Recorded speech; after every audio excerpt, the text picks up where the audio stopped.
This week on TechRap, China develops its own smartphone operating system, but experts question its originality. Cherry Mobile readies its most powerful smartphone yet with a better than Full HD display and a G Pen. And we round up everything you need to know about the Samsung Galaxy S5.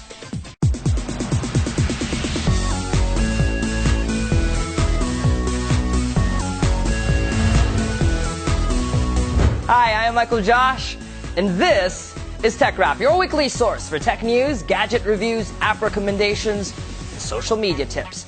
China takes Apple and Google head-on in the mobile computing space with the unveiling of a homegrown China operating system, or COS. COS has the big, hairy, audacious goal of eventually taking over the smartphone OS market share in China, currently dominated by Google's Android. COS is designed specifically for smartphones and tablets used in China.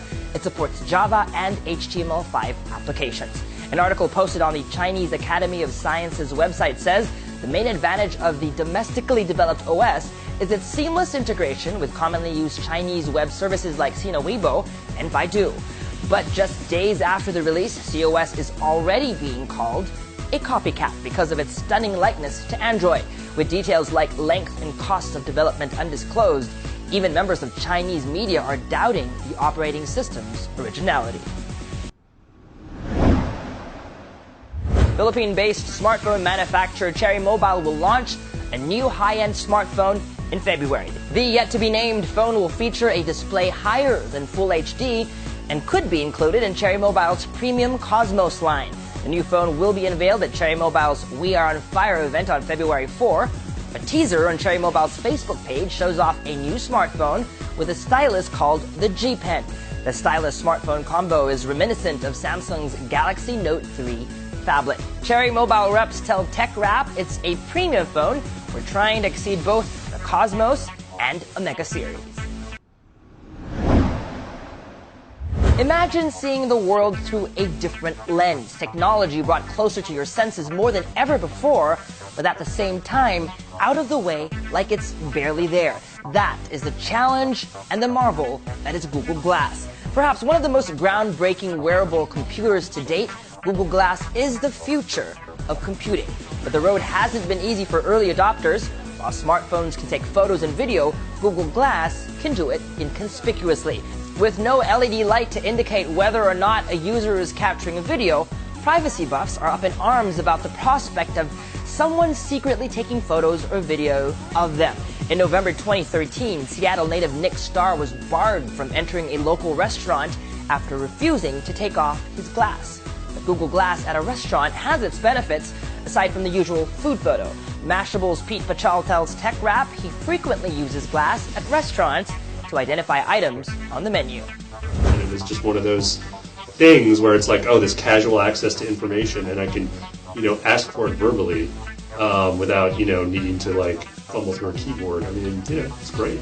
This January, California resident Cecilia Abadi is pulled over for speeding. She is also given a ticket for wearing Google Glass while driving. The case was thrown out because there was no way to prove beyond reasonable doubt that the device was on while she was driving.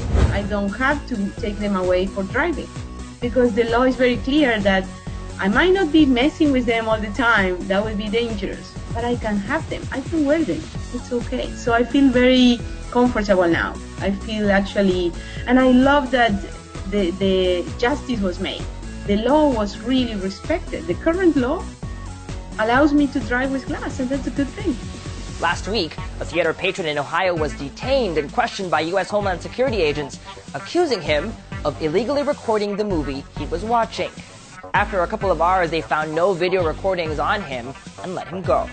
The unnamed theater goer tells TechCrunch, quote, "I signed up for glass, but I guess I also signed up for being harassed by authorities that are unfamiliar with the technology. Some hiccups are to be expected with any new advancement."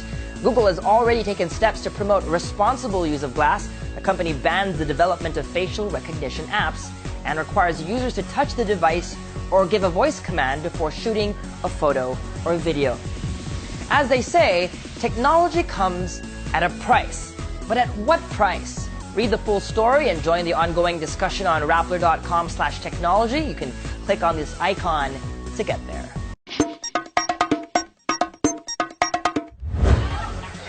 Remember this viral video from 2012? Don't you wish it was shot in landscape mode? We're so used to using our smartphones vertically, the default, that sometimes we forget to flip the phone over when shooting video. It's actually more comfortable that way anyway. So the folks at Evil Window Dog have developed an app called Horizon that lets you shoot videos in landscape mode even if you're holding up your phone vertically. Actually, it doesn't matter how you hold your phone when taking videos. If you hold it vertically, the app automatically scales the shot horizontally. When you decide to hold your phone sideways, the app adjusts accordingly. To make these smart choices for you, Horizon app uses your phone's gyroscope readings, but that's not all it can do. The app also lets you add filters while you're shooting. Horizon is only available for iOS. The app costs 99 cents, or roughly around 45 pesos on the iOS App Store. There's no word yet if it will make its way to Android and Windows Phone 8. One of the most anticipated smartphones of this quarter is, without a doubt, the Samsung Galaxy S5. It's going to be a make-or-break moment for Samsung after last year's less than spectacular showing. That's not to say the S4 isn't a great phone. It is, after all, one of TechRap's best all-around smartphones of 2013. But in terms of improvements, gimmicky software features marked the biggest change from the S3 to the S4. The device looked and felt pretty much the same. And Samsung Executive Vice President for Mobile Li Young-hee agrees. At CES 2014, Li says the S4 wasn't as big a hit as the S3 because it didn't feel different. This year, as it plans to unveil the S5, Samsung promises to exceed expectations. Here's what we know about the device. Initial reports pegged the release to happen sometime in March or April. March 2014 in New York, says one report, quoting a Samsung exec, but tech insiders speculate the device could come even earlier, before or after Mobile World Congress, which takes place at the end of February. This week, Mobile Review's Eldar Murtazin reveals in a tweet the device will be announced in Barcelona a day before WMC, February 23, 2014. Murtazin's tweet also states specs of the new phone are, quote, known. If that's to be believed, the Galaxy S5 will include a 5 or 5.2-inch 2K Super AMOLED display with a resolution of 1440 by 2560. If you do the math, that's a whopping 560 pixels per inch.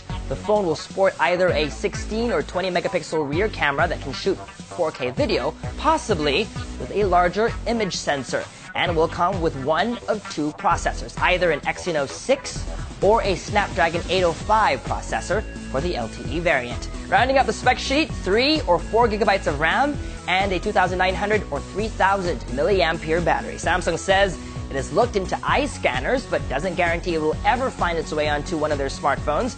A separate report suggests Samsung has also looked into fingerprint scanners like Apple's iPhone 5S. Either technology could make it to the S5. Software-wise, the S5 will run on the latest version of Android 4.4, KitKat, and a new version of its customized Android user interface called TouchWiz. These screenshots from notable Twitter leaker EvLeaks reveals the new design will feature a Google Now-like card interface that provides contextual information based on what the phone thinks you need to know. Your calendar appointments, flight details, social media highlights, and stats from your latest run are organized into a visually appealing column of tiles that you can scroll through. If you look closely, there's also a new app on the home screen called Magazine, hinting that Samsung is bringing an iteration of its Magazine UX to its smartphone line. So what will the phone look like? Recent patent filings show Samsung intends on a buttonless design. These artist renders are based on these filings, showing a display that is flush